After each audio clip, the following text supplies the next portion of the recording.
O Supremo Tribunal Federal decidiu que pessoas com mais de 70 anos podem escolher o regime de casamento. Anteriormente, eles só poderiam casar com separação total de bens.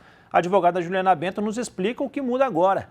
Boa tarde, Juliana. Por que havia essa restrição de regime de casamento para pessoas com mais de 70 anos?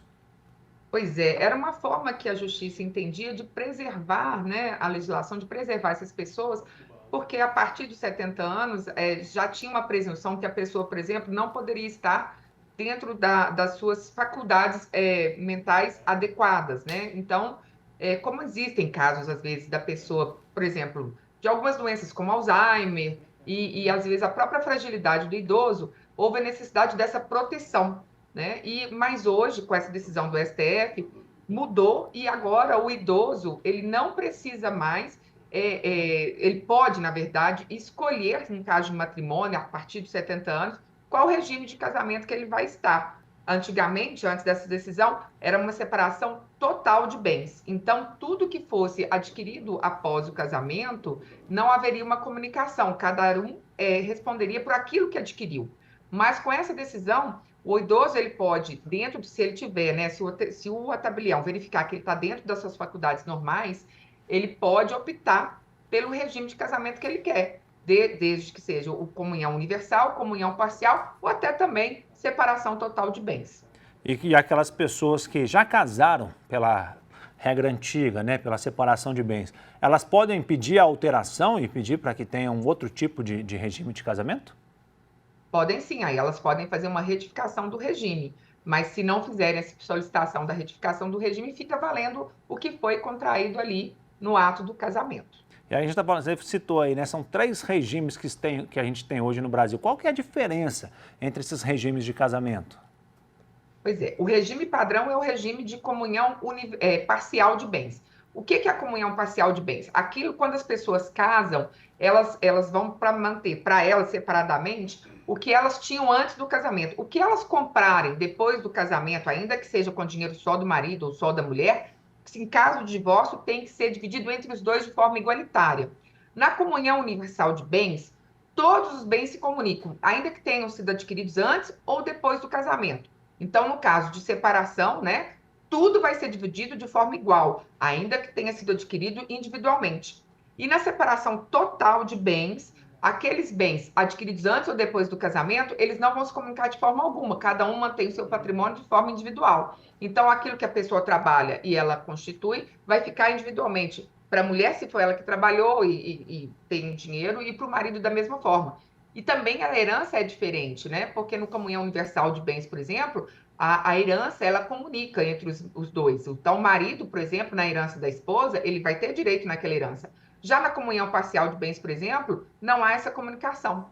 Aí é uma questão estritamente quanto à gestão dos bens do casal. Ah, entendido. E Juliana, a gente ouve muito falar em pessoas que, ao invés de casar, optam pela união estável. O que difere esses 2 regimes aí de relacionamento? Pois é. Na união estável, fica valendo sempre aquela situação do padrão, que é a comunhão parcial de bens. O que significa? Antes deles terem essa união estável, os bens vai ser individual. O que é do homem é do homem, o que é da mulher é da mulher, de cada um é separadinho. A partir da união estável, tudo aquilo que for adquirido a partir da união estável, no caso da união estável ser dissolvida, tem que ser dividida igualmente entre cada um participante daquela união.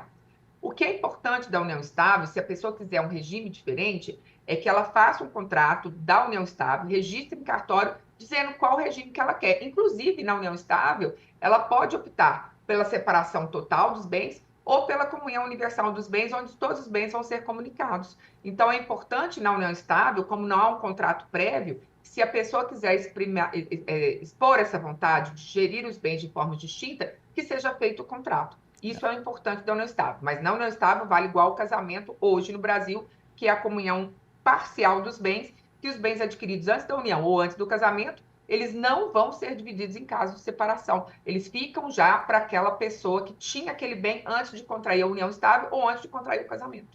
E na hora do casamento, uma pessoa pode, caso ela não goste, por exemplo, do sobrenome dela, ela pode tirar aquele sobrenome, trocar o nome, ou só se for no caso de acrescentar o sobrenome do companheiro ou da companheira? Pois é, a gente tinha uma legislação anteriormente em que não havia a possibilidade dessa troca de nome, de substituição de nome. Mas hoje a legislação, aliás, mudou no ano de 2022, em que pode sim trazer o nome de um dos não é só do homem, tá, gente? A legislação hoje ela é muito igualitária, como deve ser na Constituição.